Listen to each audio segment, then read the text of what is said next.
Bai, zalde hon baroi, eta bila ezker etortzegatik. Asko, Jesus. Mikrofonoa, Alberto. Gaizarna gaineko agina bazarrian jaio zen egigure. Eta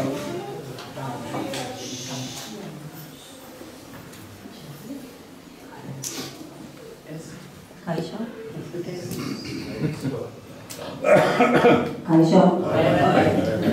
zalde hon. Zaten gaizarna gaineko agina bazarrian jaio zala Jesus. Eta bertan bizi etxetik jardegiteko sasoia iritsi zitzaion arte. Basari pobretakoa, dio bezala. Urik ez zuten etxeak. Ama garaigarre bat, bera txikiena, horri esker eta aitaren dezioen kontra, estudiatu zuen bakarra izan honezen. Zagardo berriaren gozoa, itulan egin beharreko lanak, guztuak ez zituenak, ume zelarik, garadu zaintzak, Dostoievski irakurri bitartean, garaiko hijitoak, eskaleak, Aizarnako eskola, Sestua eta Pio Baroja, eta batez ere Azpeitia Joan Zanekoa, Gogaiok iruditu omentzi zaio. Azpeituko institutua neu ere izan izan, Azpeitian urte batzu lehenago, institutuan, leheneko eskalaguna, Arroako Makamaina del Tío Tom, garai hartako bailarako dantzatoki eta bezalegu famatuena, ospetsuena, antxe, beste zerbaiten legez, ez zitu gehiagik gabe, imindi honetan, bera dionez. Urteak pasa, hala politika gaiak, kezkak, eta beti irakorri eta irakorri. Teok Mariotaz zioen bezala, un hombre a un libro pegado. Beste zan leiteke Jesus ikuruz. Pariseko ebilerak, sosa batzuk ateratzeko, eta estudia pagatu, Loyola egi dion bidezmena, Euskarari dion baitasuna, eta Euskararekiko duen iritzia, naga azaltzen dira. Azkenik, Donostia, Derecho ikasketak, heldutasuna, politika, liburuotan, por cierto, oso era atseginan idatzita, ikus daiteke gure herrian hainbesteko garrantzia izan duen politikari baten, haurtzago xumea. Benetan herriari itzatzia. Horreli esker, gehi ikasteko, jakiteko izan duen gustuari, afizioari, ia obsesioari, eta berak dionez, orain dikaziume bat zelarik, suertez eskuratu zitzaion liburu bat irakurri ondoren, betirako hartu zuen konpromisoari esker, izan dugu, Jesus hau ezagutzeko aukera. Memoria politikoak gero etorriko dira. Besterik gabe, Felipe nahi genean.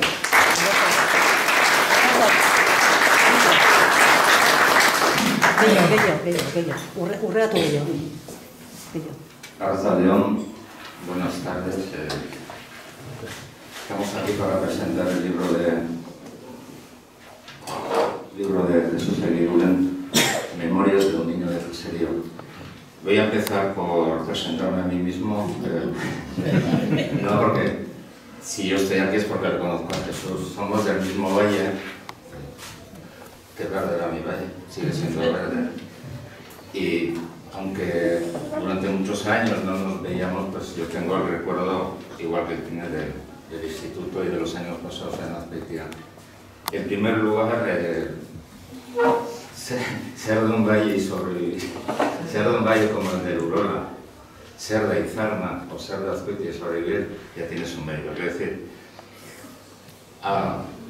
Azpeitia es un pueblo que a mí me parece, siempre lo he dicho, a mí me parece que es un pueblo precioso, porque tiene un paisaje que pocos pueblos tienen. Otra cosa es el paisaje, pero de Azpeitia se puede salir, pero digo yo, ¿y de Aizarna? ¿Dónde vas de Aizarna? Es que de Aizarna, como no bajes ahí hacia esto, no. Entonces, quiero decir, lo que está contando Jesús, yo creo que Jesús es uno de los últimos que ha conocido, que ha vivido en el caserío, de esa forma como él la cuenta. Es decir, antes, ya en mi época, estoy hablando de cuando yo era pequeño, con 14, 15, 16 años, la juventud, cuando empiezas un poco a cacarear por los valles, ¿qué? Y empiezas a mirar a las chicas y empiezas a pensar que vas a ser algo en el mundo y vas a dar la vuelta al mundo 40 veces y vas a conquistar castillos, destronar imperios, etcétera, etcétera. Cuando tienes esa edad, Azkoitia no es un mal sitio. Lo que pasa es que en esa época ya nosotros ya diferenciábamos entre el caletarra y el baserritarra. Baserritarra había muchos entonces y caletarras había también muchos. Pero en ese valle se ha dado una circunstancia que no se ha dado en todo el valle, y es que a pesar de que había una economía agraria muy potente, empezó la industrialización y muchos que tenían el caserío empezaron a trabajar en las fábricas que se fueron abriendo allí. Estoy hablando de la fundición de Lucien en Azpeitia o de Zubillaga en Azkoitia. Y toda la fábrica, entonces la gente trabajaba en la fábrica, iba a casa, seguía trabajando en el caserío, luego se casaba, iban a la calle, al pueblo, y en casa se quedaba solo. Eso lo he conocido yo. Y también en nuestra época, pues no nos juntábamos mucho con los baserritarras, que decir, los de la calle, pues andábamos con nosotros, y si venían los baserritarras, pues intentábamos pegarles, y ellos intentaban pegarnos a nosotros. Había peleas, era así. Y nosotros nos reíamos de ellos. Me acuerdo yo que en Azkoitia decíamos baserritarra, tirritarra, jambelarra y impuscara. Y sé que en casi todos los pueblos hay una variante de eso. Y ellos, pues, tampoco se juntaban mucho con nosotros. Ellos tenían sus costumbres. Yo lo he comentado con mis amigos de la infancia, los de la cuadrilla, y siempre lo que nos daba un poco de envidia era que la facilidad que tenían para designar todo lo relacionado con el sexo, cosa que nosotros, la verdad, es decir, sí, pues los míticos de Escalagunza y esas cosas, pues ellos estaban muy duchos. En esa cosa estaban más duchos que nosotros, me imagino que lo que da la naturaleza, ¿no? Pues estás todo el día con los animales, pues ves lo que hacen los animales. Sí, yo creo que era así. Pero luego tenían su forma de ser, ¿no? Los baserritarras. Yo me acuerdo en el valle donde yo me he criado que los triquitrilares, ¿no? Pues había una vez al mes, yo creo que bajaban todos con la triquitrija y hacían una romería por el pueblo, ¿no? Como anécdota, que yo cuando estuve en la radio, en Euskadi Irratia de director, me venía la gente diciendo, oh, ha hecho de triquitrija. Y decía, pues si hubieras escuchado toda la triquitrija que he escuchado yo en mi vida, no me diríais eso. Porque ya viene saturado de triquitrija y nosotros éramos de los Rolling, o sea, éramos modernos. Éramos de los Rolling, no nos gustaban los Beatles porque eran unos blancos y escuchábamos a Cayarre, vamos, o sea. Y pues no sé, eran todo el mundo muy diferentes, y por eso creo que son interesantes en parte las memorias de Jesús, porque sí describe un mundo que ha desaparecido. O sea, eso de ir delante del buey, que lo cuenta muy bien, es decir, yo no lo he conocido, eso de ir delante del buey, pero sé que los chavales o las chavalas en los caseríos tenían unos trabajos que nosotros no teníamos. Y luego también que de eso se sale. Jesús ha podido estudiar, ha ido a la universidad, yo también fui a la universidad, es decir, y no, en nuestra época no mucha gente iba a la universidad. Quiero decir, la gran pregunta, lo que Jesús está contando es su educación sentimental, en el fondo, está contando eso, ¿no? En otras palabras, ¿qué supuso para él salir del caserío y encontrarse con el mundo? Con el mundo que fijaos, que el mundo era Azpeitia, pero yo me acuerdo que cuando íbamos a Azpeitia, en Azpeitia había semáforos. Y decíamos, Azpeitia, cuidado, me decía nuestra madre, con tu seas, Azpeitia, ese semáforo. Salía semáforos y entonces era algo que no era Azkoitia. Y todavía siguen pensando los de Azpeitia que son algo que no es Azkoitia, ¿no? Pero bueno, cada uno tiene su... Cada uno, Bagoista Pérez solo aquí sido, es la educación sentimental, salir de un pueblo pequeño, un pueblo como Aizarna, que es que ¿a dónde vas de Aizarna si quieres escaparte? O sea, como no sea volando, pues bajas a Festona, o vas a Azpeitia o vas a Zumaya. Pero no, son pueblos que no tienes que saber ¿a dónde vas a Azpeitia si quieres escaparte de ahí? Azpeitia. Y entonces, en ese sentido sí es bonito lo que está contando, porque es la educación sentimental. Antes, me acuerdo, hay una gran tradición literaria con la educación sentimental de los escritores. Lo más famoso es la educación sentimental de Flaubert, que cuenta las vicisitudes de un chico joven en la época de la Revolución, etcétera, etcétera. Pero casi todos los escritores tienen su educación sentimental. Baroja también en sus memorias cuenta cómo fue su educación sentimental, y luego cuenta cómo fue su educación. ¿Cómo se hizo Euskaldun, Baroja? Que es cuando fue médico en Cestonas, que eso Jesús lo cuenta también ahí de pasada, pero bueno, el paisaje de Jesús es el paisaje que cuenta Pío Baroja en Vidas Sombrías. Esto como anécdota, a la vez que Baroja escribe Vidas Sombrías, un retrato tétrico, triste, oscuro del caserío, Chomina escribe Baroja. Un retrato optimista, lúcido, con más luces que sombras.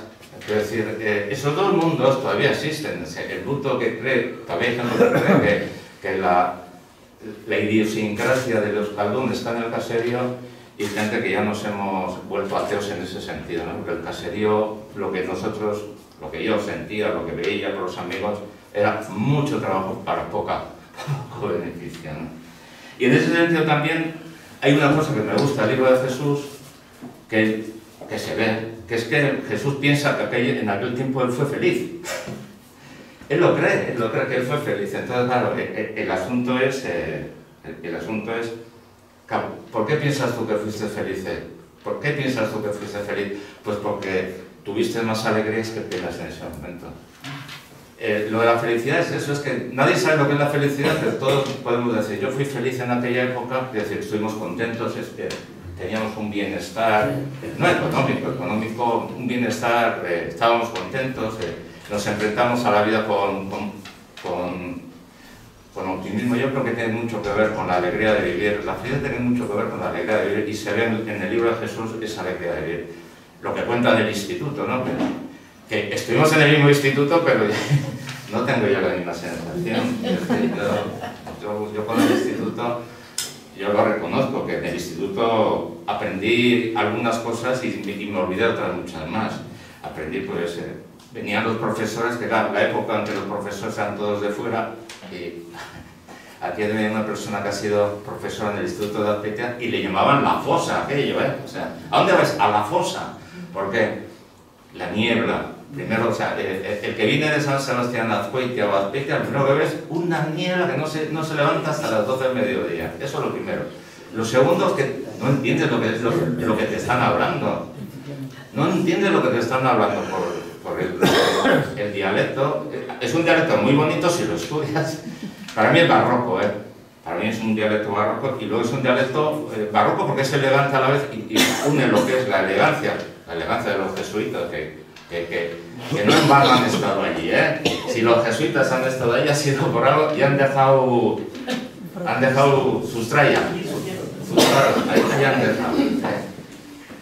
Y desde fuera se ve de una cosa y desde dentro de otra manera, y en ese sentido, pues,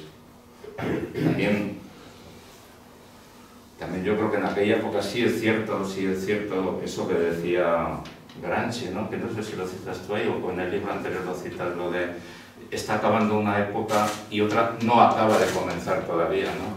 Y en ese sentido sí, estamos hablando de los años.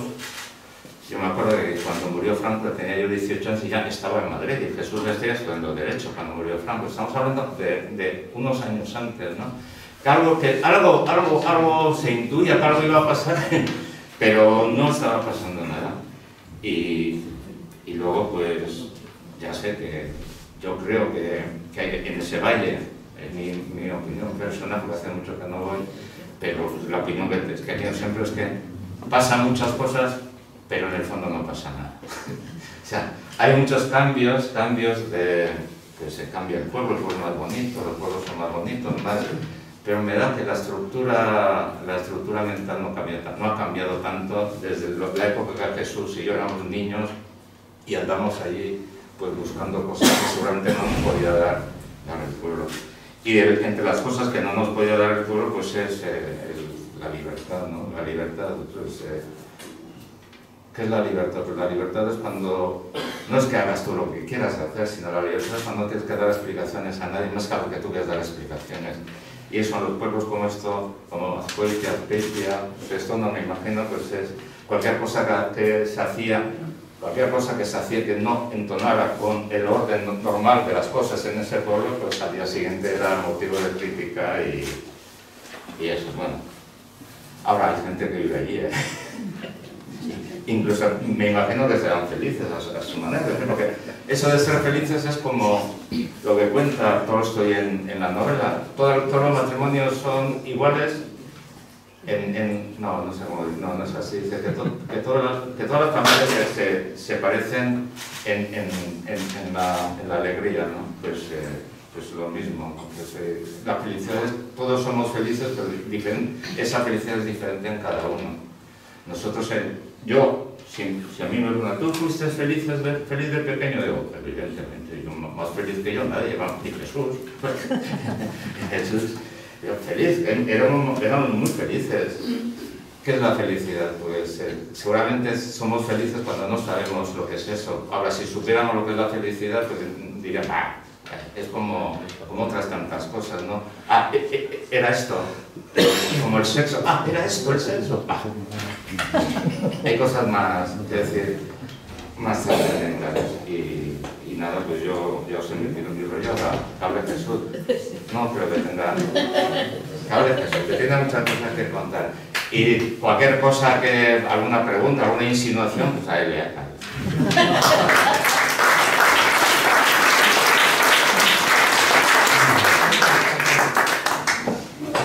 En primer lugar, gracias a todos los que habéis venido, que entre los que han venido veo hasta sobrinos míos, mujer Rafael Romero, compañeros del partido. Debe ser que no hay fútbol. Cosa rara, porque hoy en día hay partido de fútbol todos los días. Os voy a confesar una cosa.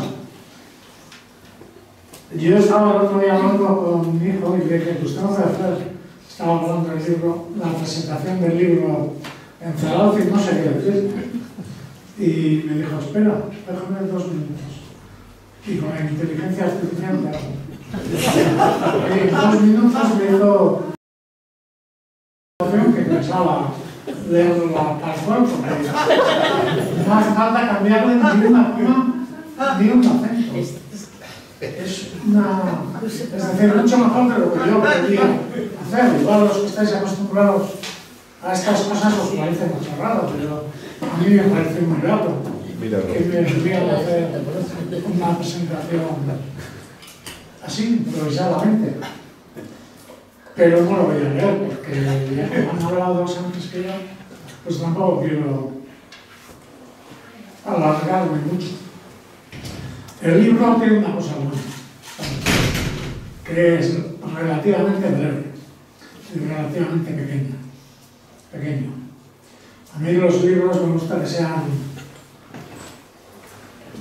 medianos o breves, ¿no? Los libros grandes me echan largas. Y ya sabéis que eso que se suele decir del vizcaíno largo en obras y corto en palabras, me parece que eso es falso, es una equivocación. Tiene que ver con los libros. Esteban de Garibay, que era de Mondragón y que era secretario de Felipe III, se dedicaba a la genealogía, tenía, como se suele entender ahora, problemas para publicar lo que hacía, y entonces, costeando con su dinero, en Amberes o no sé dónde, pues publicó sus obras, que eran, pues yo que sé, 20 tomos o una cosa así. Y, en cambio, según los contemporáneos, no decía nada. Eran un montón de obras sin contenido. Y entonces, Tirso de Molina dijo: el vizcaíno largo en obras y corto en palabras, que luego, con la habilidad que tenemos nosotros, lo hemos convertido en una frase positiva para los vascos, pero en teoría no tiene nada que ver con que somos trabajadores y poco habladores, ¿no? Pues este libro también tiene la ventaja de que es bastante breve. Yo lo escribí por casualidad. Estaba escribiendo las memorias políticas y la verdad es que no me salían bien, no me convencían, me costaba escribirlos y pensé, pues voy a escribir sobre mi infancia, eso me lo quedo yo, no sé cómo publicarlo, y así me divierto escribiendo.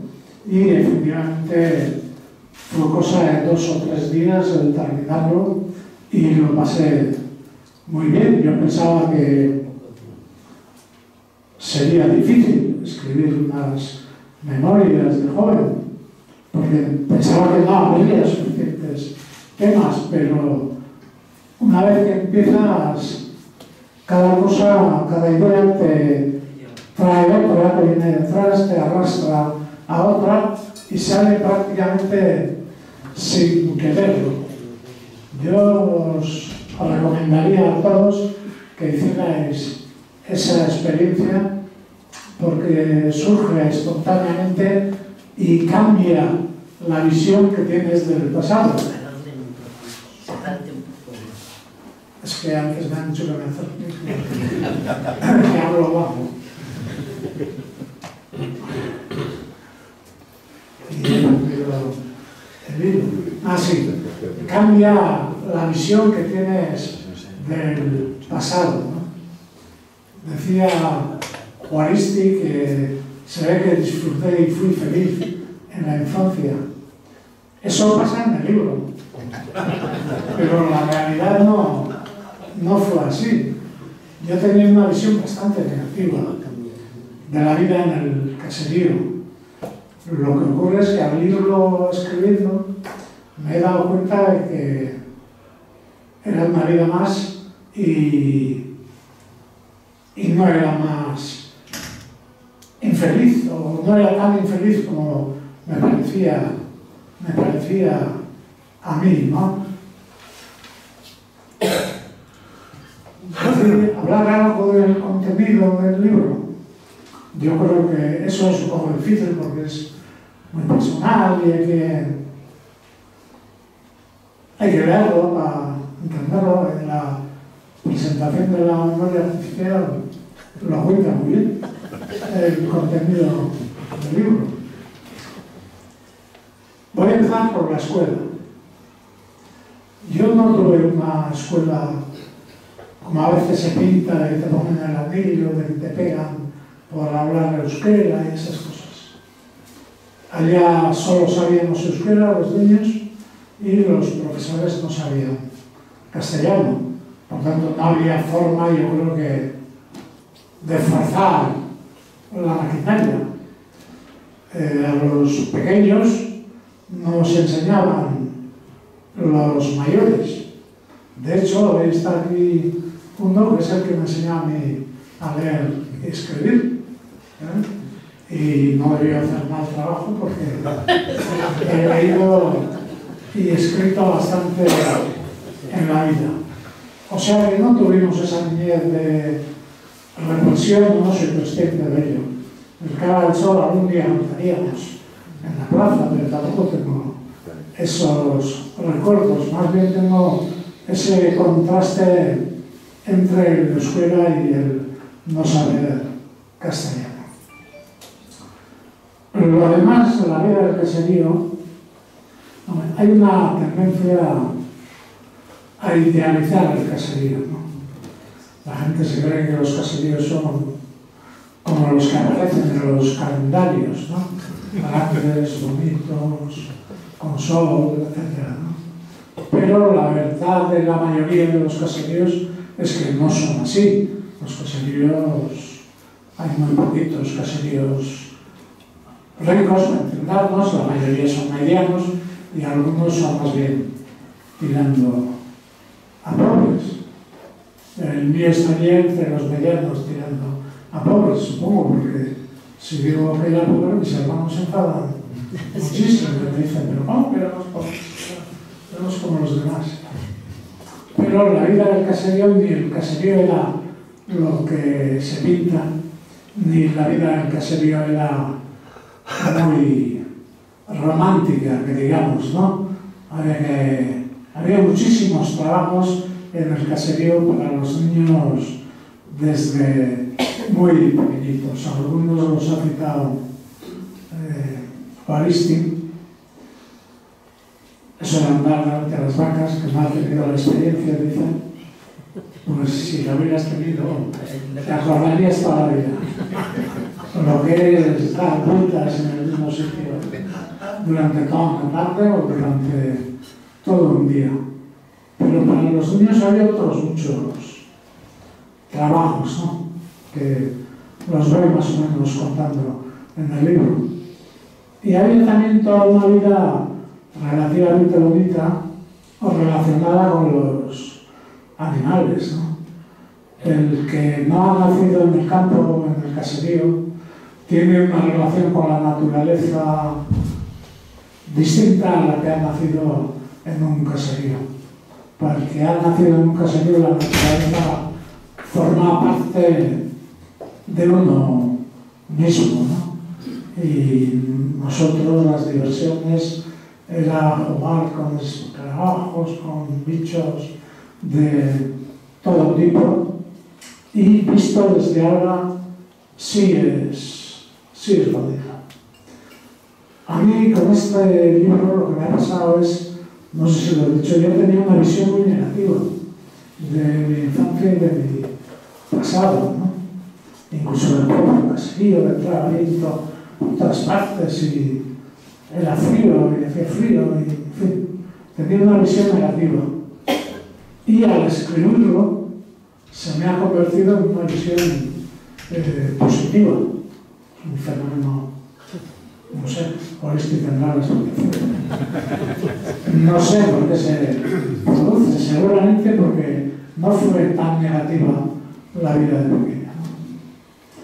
Pero en fin, el instituto, ha citado Oresti el instituto,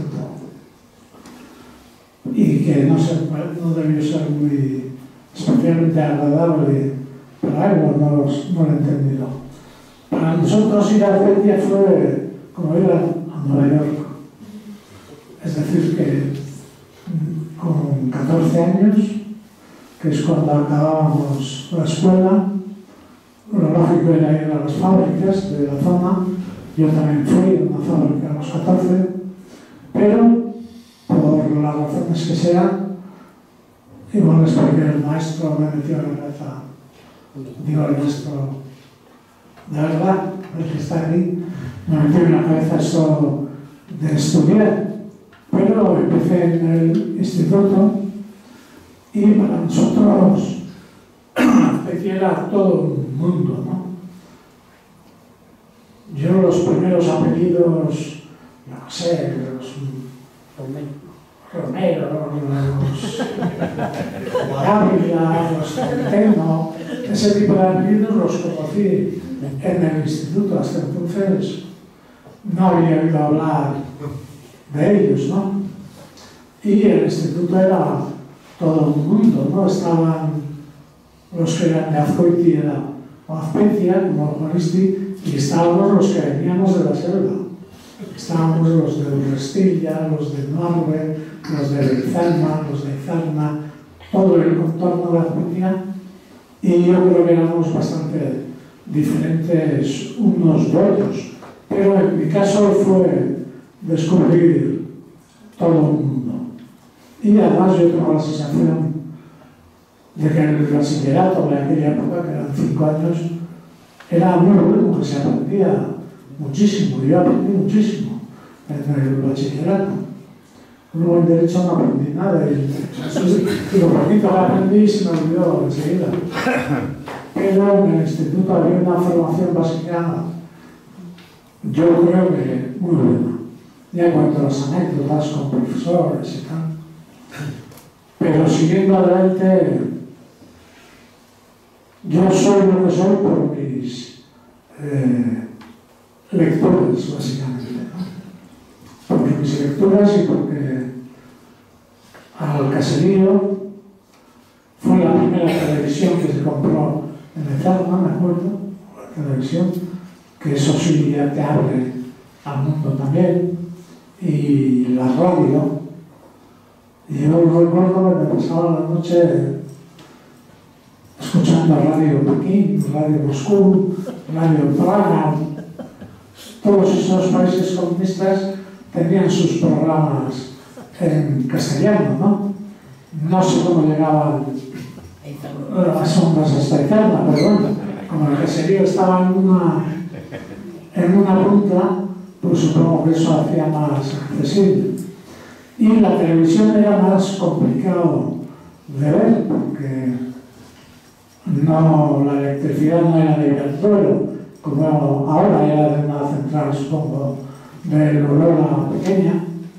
Y entonces, cuando a la noche la gente encendía las luces, pues bajaba la potencia a tal punto que no se podía ver la tele, ni se podía oír la radio, ni nada, no había suficiente potencia.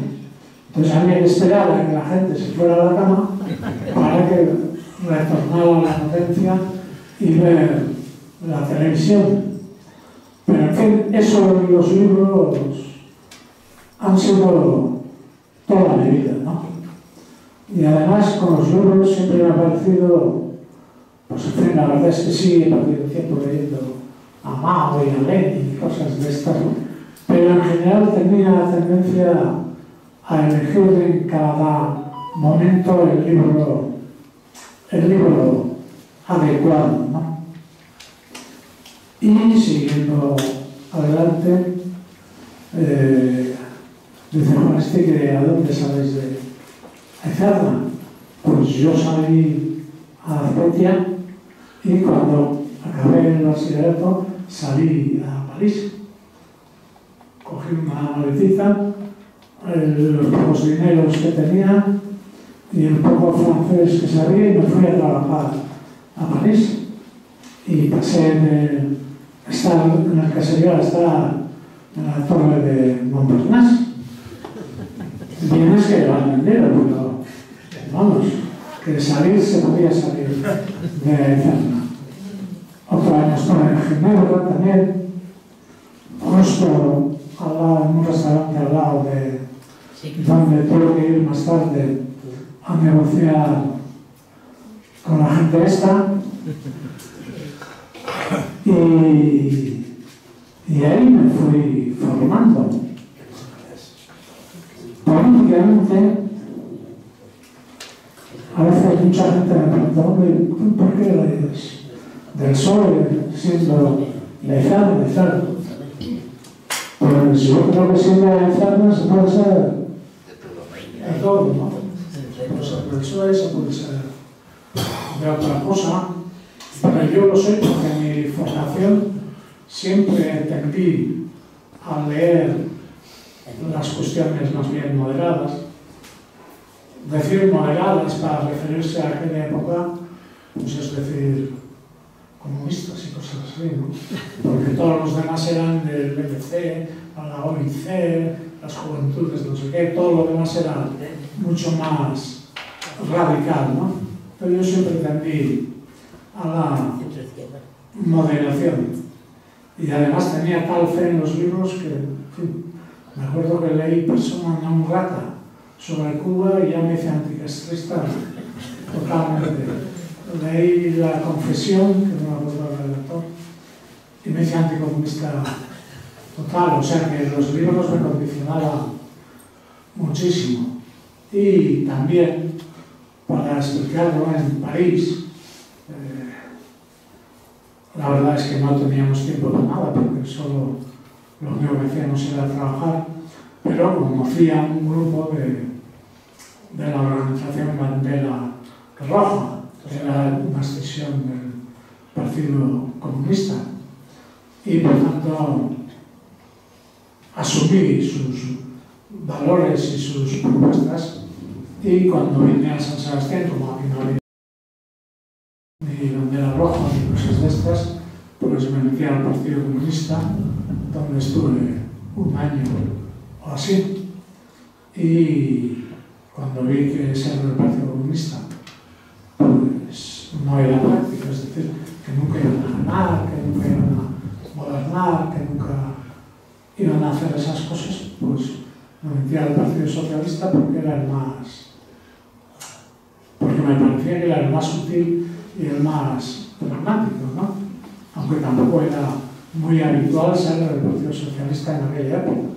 Pero había unos cuantos en la facultad que eran del PSOE, que eran, me acuerdo de Don Melorza, de Julio Astudillo, Kiko Mañero, 3 o 4 que andábamos en cuadrilla, y la verdad es que cambiar del Partido Comunista al Socialista no supuso ningún cambio, ¿no? O sea, todo fue en línea. Llegué a ser responsable de estudiantes del Partido Comunista, responsable de propaganda, cosas de estas, pero tampoco ahí tengo ninguna aventura para contar, ¿no? Nunca me torturaron, nunca me metieron a la cárcel, nunca me hicieron nada.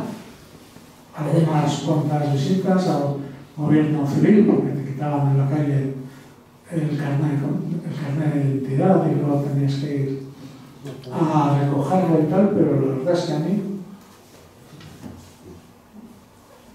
al final del franquismo y la militancia comunista, no tengo aventuras para contar.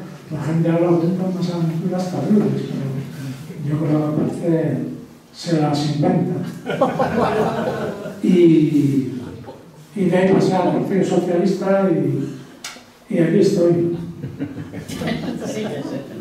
Decía que a dónde se puede ir. Pues me contaba Julio Astudillo que en las reuniones de formación que hacían en el Partido Socialista, porque antes se hacían reuniones de formación y todo, ahora hay un dedo que gana las primarias y la formación es seguir lo que señala ese dedo. No es que esté en contra de las primarias, pero el resultado es relativo, ¿no?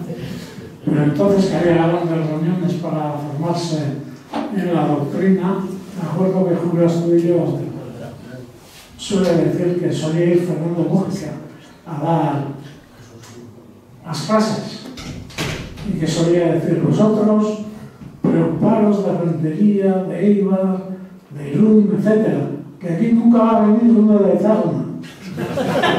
Es lo que les decía, ¿no? Y bueno, pues llegó uno de Zarma y llegó a ser el presidente del PSOE en Euskadi, ¿no? Y no sé qué más contaros. Para terminar, sí diría una cosa, ¿no? Yo no sé si éramos felices, pero yo creo que de jóvenes éramos optimistas. Yo no sé si hoy en día los jóvenes tienen ese optimismo que teníamos nosotros. Nosotros sí creíamos en que se podía cambiar el mundo, que iba a haber una sociedad más justa, y por eso nos embarcábamos en todos los proyectos políticos que nos embarcábamos. En ese sentido sí éramos optimistas. Y la verdad sea dicha, también creo que en general la sociedad era más optimista. Yo he crecido en la creencia de que el futuro siempre va a ser mejor, ¿no? Que el nuestro ha sido mejor que el de nuestros padres, que el de nuestros hijos sería mejor que el nuestro. Y yo creo que hoy en día eso también está en duda, ¿no? Yo creo que incluso esa visión positiva de cara al futuro se ha perdido. En ese sentido uno tiene cierta nostalgia de aquellos años, ¿no? Yo sí creo que con, no sé, 18, 29 años, sin saber francés, sin dinero, sin trabajo, me fui a París, y hoy en cambio no me atrevo ni ir a Vitoria, que sí, porque pienso que va a los catarros, va a Vitoria. En cambio en aquella época todo parecía posible. Por tanto, esa nostalgia también está en el libro, pero para terminar, yo empecé a escribirlos creyendo que había sido una infancia y una juventud muy dura, y me quedaba la sensación de que no ha sido tan dura. Ha estado bien.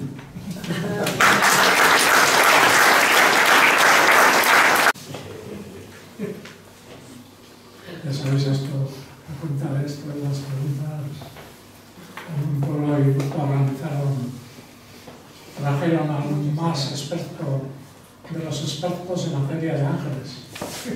Y entonces dio la conferencia, explicó los querubines tienen tantos metros en las alas, los otros ángeles son así, y una conferencia de la leche. Y cuando terminó dijo esto que he dicho yo, si tenéis alguna pregunta. Y se levantó uno y dijo, no, si a mí lo que me interesa saber es qué pasó con la carpintería de San José.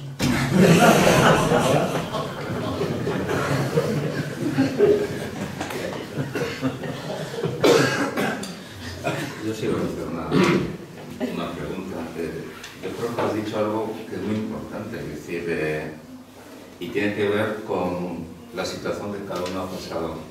Quiero decir, el optimismo, una persona es optimista cuando piensa que su vida va a ir a mejor.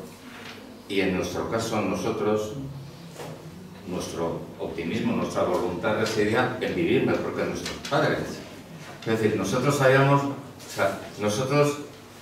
sabíamos lo que ellos estaban pasando, todo el trabajo que tenían que hacer para sacarnos adelante, y veíamos la situación que era, vamos, la situación, estoy hablando de los años, finales de los 60, principios de los 70, ¿no?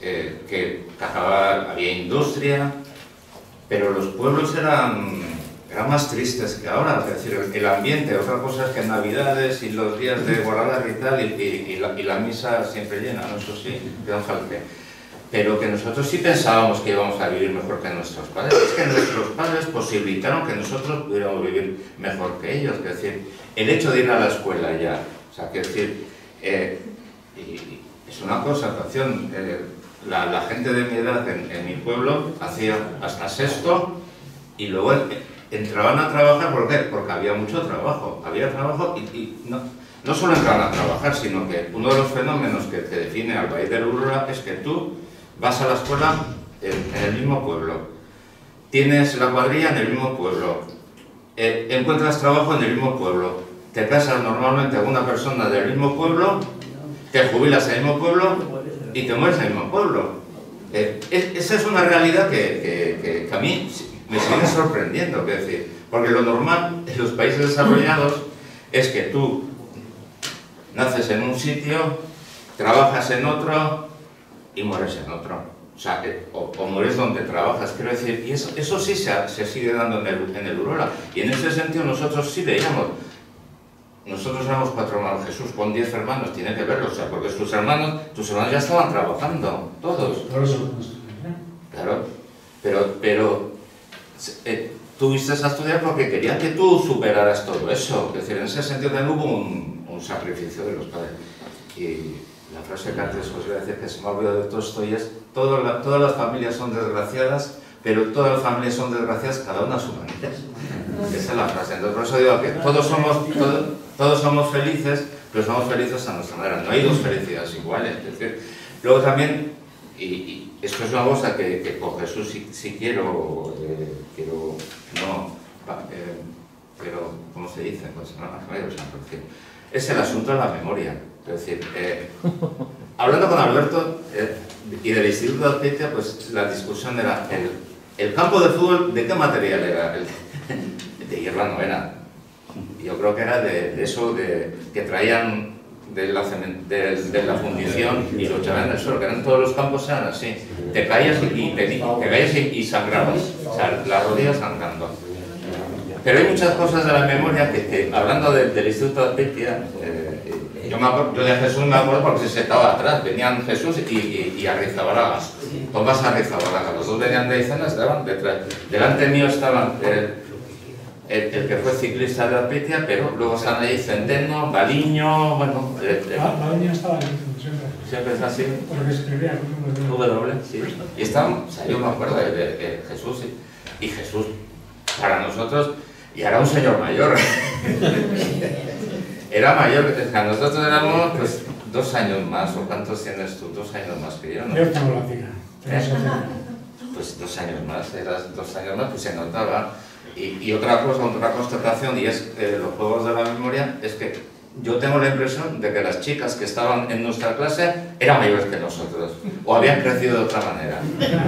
Éramos niños, a su lado éramos niños, o sea, las veías y decías, y éramos nosotros unos mocosillos.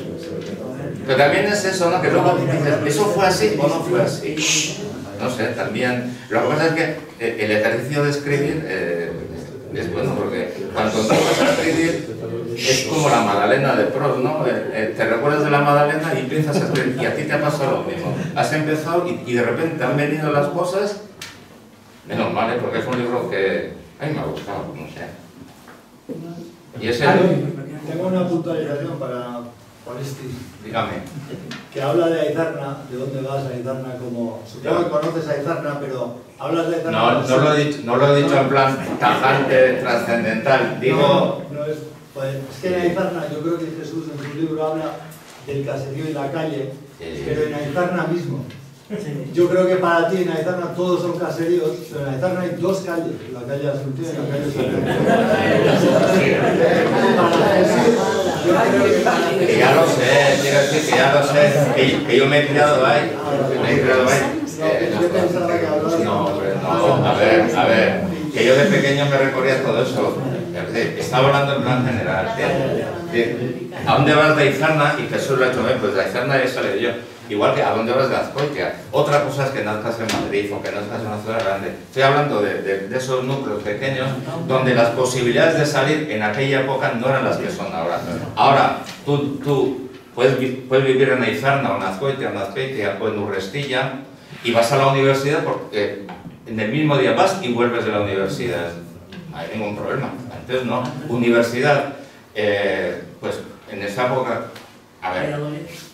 Hasta el bachillerato yo lo hice en Azkoitia y nos examinábamos en Zumárraga, en el Instituto de Zumárraga teníamos que ir a hacer el examen, hasta que abrieron el Instituto de Azkoitia, que era al principio politécnico, que es el que tú conociste, Alberto, y el primer año que ya es un instituto de educación general, ya estábamos nosotros allí. Yo hice quinto, sexto y POU en el Instituto de Azkoitia y nos examinamos allí. Pero, la universidad, ¿qué universidad había entonces? La Facultad de Derecho, lo que fue la Escuela de Magisterio, Peritos, Mondragón que había La Politécnica. Ah, la Politécnica, sí. Pero más tarde, ¿eh? Pero no existía la UPV todavía. No, es que no existía la UPV, pero es que... Ah, yo hice Derecho porque era lo único Claro, que había. yo fui a ver. Y la gente que venía a San Sebastián se quedaba en San Sebastián, o sea, no... Porque las comunicaciones tampoco eran las que son ahora. Entonces, estamos hablando de algo que ya no existe en ese sentido, pero también no está mal recordar lo del gato pardo, que todo cambia para que no cambie nada, ¿no? O sea, que en el fondo yo creo que son mentalidades que no van a... que además o sea, me parece de estudiar, un sociólogo debería de estudiar por qué se da ese fenómeno en ese valle, ¿no? Que la gente no sale del valle y no sé. Bueno, tiene todo allí, hasta cine tienen. Bueno, también tenemos cine nosotros, el Bastarcho. Está el tren. Tren, ya no. El tren sí está ahí. El Bastarcho sí, está todo renovado. ¿El de Azpeitia sigue el cine de Azpeitia? Mira, pues somos... Yo creo que en esos sitios somos tan enfadados que a mi manera, a mí me pasó una vez que eran fiestas de Azpeitia, no sé qué fiestas, como hay tantas, no sé qué. San Ignacio o San Sebastián. De segundo nivel, pero... Santo Tomás. San Sebastián. O Santo Tomás. Y estaba yo con mi cuñado en casa aburrido, le dije, oye, ¿por qué no vamos a Azpeitia? Si tomamos algo. Claro, como había salido de allá yo y había estado allá y tal, pues me parecía que era algo familiar. Me acuerdo que fuimos, entramos en el bar que está junto al ayuntamiento. Perra. Y estaba lleno de gente. Y la gente, claro, iba con escolta, la gente empezaba a tocar la pistola a los escoltas, ¿no? Yo pensaba que en Azpeitia no iban a hacer nada, ni iba a haber problemas. les tocaban la pistola y si hubieran seguido les hubieran quitado incluso. Y entonces se salieron y me dijeron, bueno, nosotros no podemos soportar esto y tampoco podemos sacar las pistolas aquí, o sea que nos vamos. Si quieres te vienes y si no ya te mandaremos flores. Pero el contraste entre la creencia de que todavía era algo familiar y la realidad de que ya era como cualquier otro pueblo. De hecho, creo que la visión de la infancia es por la comparación con la vida posterior. Si te pones a hacer las memorias políticas, y es una pregunta, pero bueno, como lo sé, y sale lo de ver con la vida que tienes luego, pues a lo mejor cualquier tiempo pasado pudo ser. Pero la memoria artificial es la leche porque yo estaba hablando con mi hijo y aparte de hacer la presentación me dijo, bueno, eso lo cuentas en el libro que tu padre daba vino a las vacas para curarse y tal. Será mentira, ¿no? Y le dije, hombre, ya que tienes la inteligencia artificial tan desarrollada, pregúntale. Oye, le preguntó y la respuesta fue que en algunos caseríos de Guipúzcoa se daba vino a las vacas. Y luego ya Paco le preguntó, ¿y hay leche lunar en el efecto? No voy a entrar a las leche lunar, ¿no? Porque hay el efecto. Y debe ser un fenómeno extraño. Y le preguntó a la inteligencia artificial, para ver también si me lo había inventado, y la verdad, la inteligencia artificial le contestó, sí, es una composición de tal y tal mineral, y aunque también es posible que sea una fantasía de Iguren. Bueno, ya estás ahí.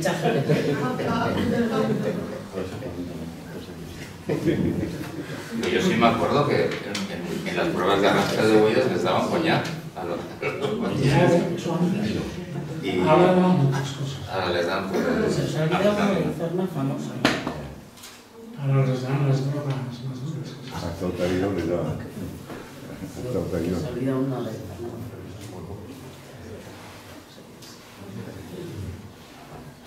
Yo, Jesús, te quería hacer una pregunta, porque yo soy como tú, de familia numerosa. ¿Qué recuerdos tú tienes de esta familia? 10 hermanos, que son muchos, tu padre, tu madre allá. ¿Tú qué recuerdos importantes, bueno, los que más te parecen, has tenido de una familia numerosa en un caserío? A ver cómo se abordabas todos allá. Pues, mira, en un caserío, al menos en el nuestro, el padre se ocupaba de los animales y de cortar hierba y del campo y eso. O sea, casi no lo veías como un padre tuyo o como un padre de la casa. Lo veías como el hombre que mantenía el caserío, es decir, que había mucha distancia con el padre. Con la madre era todo lo contrario, porque es la que se encargaba de los niños, de que tuvieras jerseys, de que todo funcionaba, ¿no? Si nosotros, siendo 10, hemos salido más o menos como hemos podido, por la madre prácticamente. Y luego los hermanos, se produce un fenómeno curioso, ¿no? Los hermanos mayores casi no los ves como hermanos, porque cuando tú empiezas a crecer un poco están trabajando o se han ido de casa, tus hermanas hacen de madre, en fin. Así lo veo más o menos. No sé si hay una respuesta. Está bien. Es decir, yo a mi hermano mayor lo he conocido poquísimo. A mí también, al igual que a ti, provengo de familia numerosa religiosa. En su momento me debatí entre cuando acabase la primera parte del bachiller ir al instituto de Azpeitia, pero se impuso la religión de mis padres y tuve que optar no. Te mandaron. Me mandaron a la escuela religiosa. Quisiera saber cómo es tu experiencia en el instituto de Azpeitia. ¿Eras feliz? ¿Era satisfactoria? ¿Era didácticamente interesante? Sí, yo creo que la fase más feliz de mi vida. Hay un escritor, no sé quién es, que decía que el instituto es la patria, ¿no? A mí, en cierta forma, en primer lugar, era muy raro que yo fuera al instituto. Nosotros éramos 10, pero todos, cuando cumplen 14 años, pues salían de la escuela y iban a las fábricas del entorno, ¿no? Y todos mis hermanos hicieron lo mismo. A los 14 años, pues salieron a trabajar. Lo que ocurre es que yo, al ser el 10º, digamos que no hacía falta mi dinero en casa, porque tenía hermanos mayores que ya cobraban. Entonces, ir al instituto era una cosa muy rara, desde empezar a ir al instituto, hacer una carrera, estudiar. Eran cosas que ni pasaban por la cabeza, ¿no? Pero la experiencia de Azpeitia y del instituto para mí fue muy buena. Primero porque aprendí mucho. Y todavía hoy, cuando voy por España y tal, veo un río y digo, mira, esto no lo aprendí en geografía. Ahora no sé cómo se aprende. Y aprendí griego y latín y esas cosas tan importantes, creo yo, pero que ya no se estudian, ¿no? Por tanto, una de mis componentes es la vida que viví en Azpeitia. Allá no había, además, cursos religiosos, era una vida muy, era una enseñanza muy libre.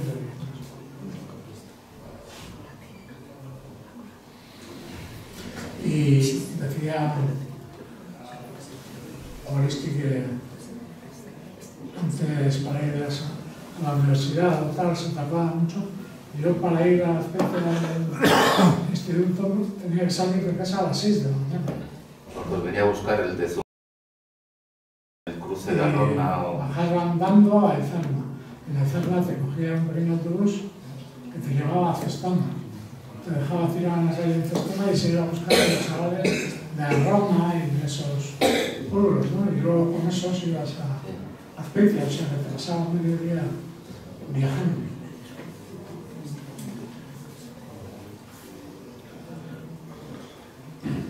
Era otra época. Yo sí me acuerdo de las clases de latín, tenía un muy buen profesor de latín, sí. ¿No? A mí me gustaba mucho el latín, las traducciones de Tito Livio. Pero bueno, no sé. A mí también me sorprende un poco, yo no conocía que dices que en la escuela todos hablabais euskera y el profesor era castellano. En cambio yo, que he andado en la escuela en Aizarna también con Faustina, que era de Aizarna también, y no nos dejaba hablar una palabra en castellano. ¿Cómo? Al revés, 14 años más tarde, o sea, me sorprende, porque yo he vivido eso, que no me dejen hablar en castellano, con una profesora que era de Aizarna, Faustina, Martín Enecoa. ¿No la conociste? Sí, la maestra, bueno, Faustina, famosa, era de Aizarna, había andado en botes en el Santa Fe. ¿No te acuerdas? No sé. Pero yo no me acuerdo cómo se veía. Pues esa señora era de Aizarna, era de Euskaldun. En cambio, no nos dejaba hablar ni una palabra en euskera. De hecho, o sea, no te dejaban hablar en euskera. Por hablar, sí, ni una palabra en euskera. No nos dejaba hablar en euskera. O sea, 14 años más tarde, soy 14 años más joven que tú, y eso que tú dices me sorprende un poco porque yo pensaba que lo que yo viví antes sería peor todavía, pero parece ser que no. Cuando leí eso... Es que a nosotros...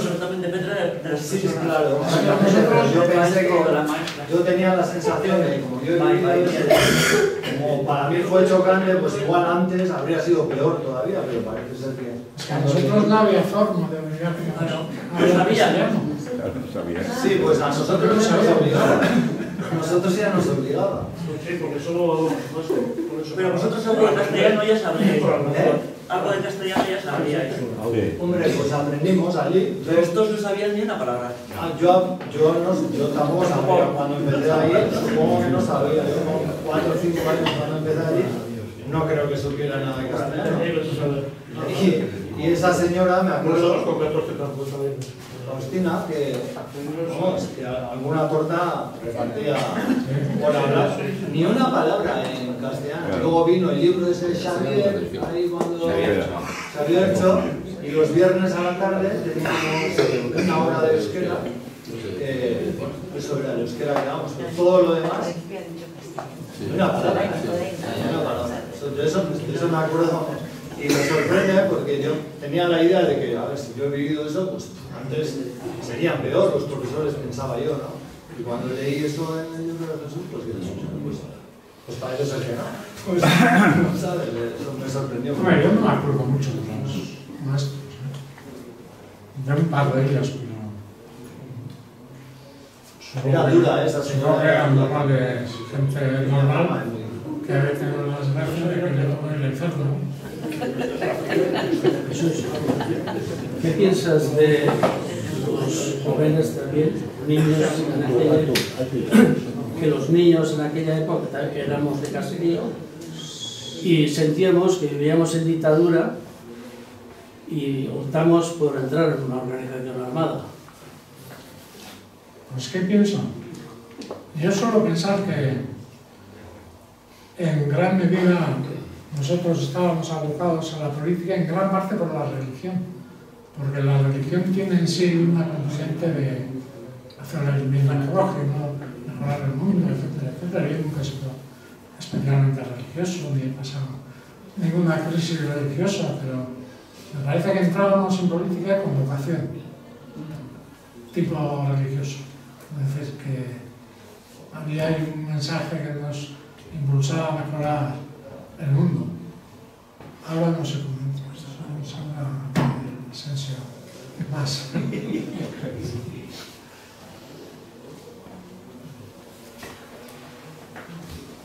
Yo tampoco te puedo responder.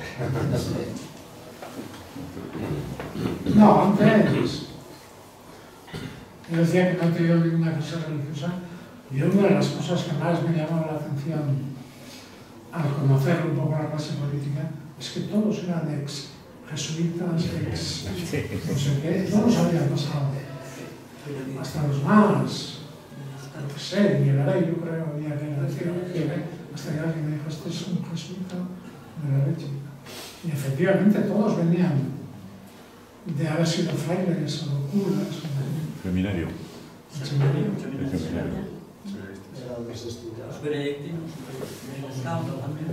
Toda esa generación. Oye, ¿por qué París? Lo primero. Pues porque el tren paró ya. Llegó ahí, ¿desde Cerra fuiste? No. Hasta Hendaya. Desde Hendaya hasta París.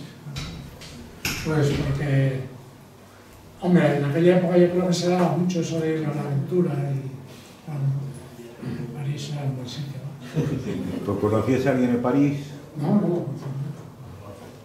Me pasé 3 días o así durmiendo en los bancos, otros 4 días o así durmiendo en el metro y luego encontré gente en España. En España. ¿Y? En España, sí. ¿Y después cómo entraste? A trabajar. En la capital a trabajar. Pues porque esos compañeros me dijeron, oye, vete a este sitio, que me acuerdo cómo se llamaba, Edian, y ahí estuve un rato hasta que alguien me dijo, oye, los reyes se han mucho más y tal, y allá fui. Vamos, hoy en día es muy difícil de entenderlo. A mí me cuesta que hubiera hecho todo eso, pero ya digo, el mundo era nuestro, imagínate. Claro. Bueno, vamos a acabar, ¿no? Sí, se olvida de mencionar el otro Aizarna famoso, que ahora está más... El otro famoso Aizarna. Está Jesús y está Monseñor Villa. ¿Va a ser papa o no va a ser papa? Oye, el Aizarna. Oye, ni los Aizarna. Su madre es de Aquí en Villa, la madre de Aizarna. Pero yo pensaba que Villa no había Aizarna. No, sí, ya conocí a mi Villa, papá. Ya. esan pintxuana. Jendea berrizazio pintxuana esan. Bueno, acabamos entonces. Tenemos pinchos arriba, para el que quiera ver.